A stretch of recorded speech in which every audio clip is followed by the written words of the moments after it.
Look down at your body right now. Buried in your bones, your testicle size if you're a man, even the intensity of your jealousy, there's a hidden record of how your ancestors actually mated. And it doesn't match the story you've probably been told. Evolutionary biologists can read a species' mating system directly from its anatomy, because different mating strategies leave different physical signatures. In gorillas, where one dominant male violently monopolizes access to many females, males end up roughly twice the size of females. Brute strength wins the competition, so evolution keeps building bigger males. In strictly monogamous species, males and females stay roughly the same size, because there's no fighting advantage worth selecting for. Humans sit in between. Men average around 15 to 20% heavier than women, and 5 to 7% taller. That's more difference than a purely monogamous species would show, but nowhere near what a gorilla-style system produces. Our biology is pointing at something messier than either extreme. Testicle size confirms the same pattern.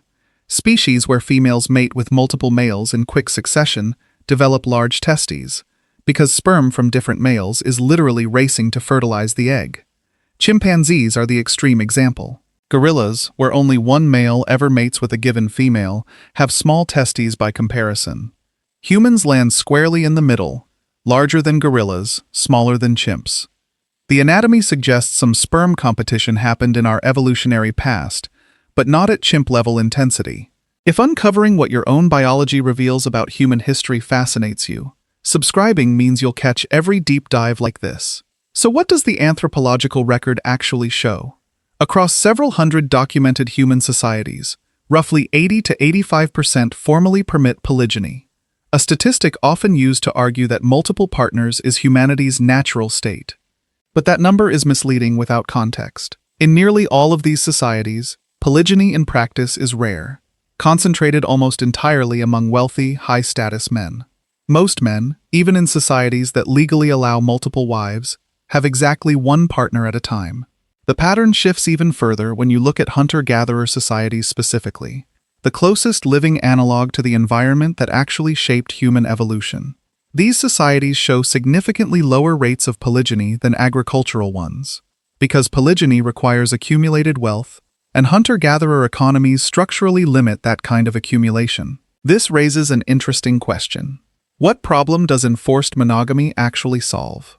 One influential theory argues that socially enforced monogamy emerged specifically to prevent the instability caused by large numbers of unpartnered men in heavily polygynous systems. Men with nothing to lose are historically bad for group cohesion. Societies with stronger monogamous norms show lower rates of male violence and higher paternal investment in children, both of which improve a group's long-term chances of survival. Monogamy, in other words, may not be biologically automatic.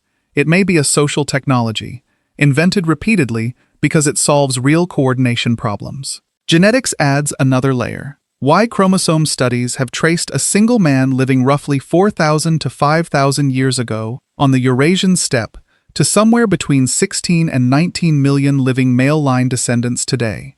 A genetic fingerprint of extreme reproductive inequality, consistent with a highly stratified, polygynous warrior society.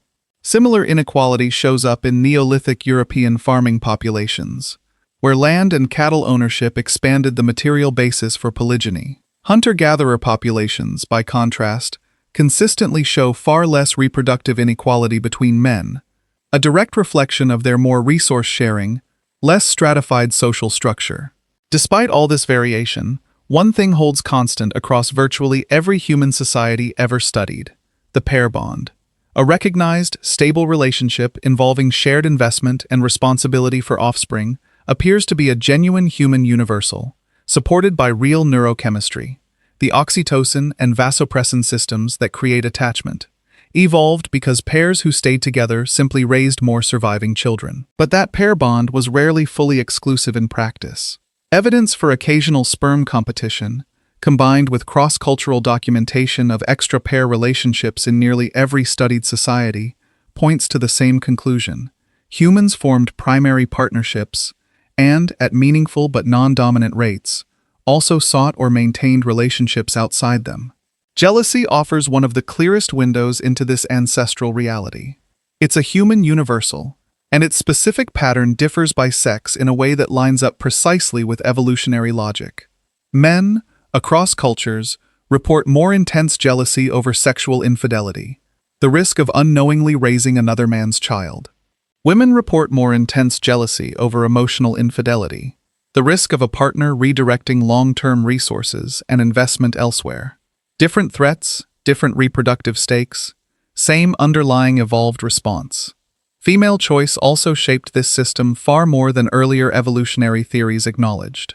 In hunter-gatherer societies, women actively selected partners who combined physical capability with generosity and social reliability. And because everyone in a small group observes everyone else constantly, those preferences were remarkably well-informed, far more so than modern dating typically allows. And across every culture ever documented, some formal institution of marriage exists, a publicly recognized version of the pair bond, distinct from casual relationships. Societies don't formalize behaviors that don't matter. The universality of marriage suggests the pair bond is both genuinely important and genuinely fragile enough to need social reinforcement. So what does all of this actually add up to? Ancient humans predominantly maintained one primary partner at a time. The pair bond is real, emotionally significant, and universal. But it was rarely airtight in the way modern monogamy assumes. Evolutionary biologists describe this as facultative monogamy with variation, a default pairing structure flexible enough to bend in both directions, depending on circumstance, status, and individual temperament. This isn't a satisfying answer for anyone hoping biology would simply validate their preferred relationship model. It doesn't prove strict monogamy is humanity's one true nature, and it doesn't prove non-monogamy is some pure evolutionary baseline that culture corrupted. It proves something more honest. Human mating has always been negotiated between biology, culture, and circumstance, and it still is.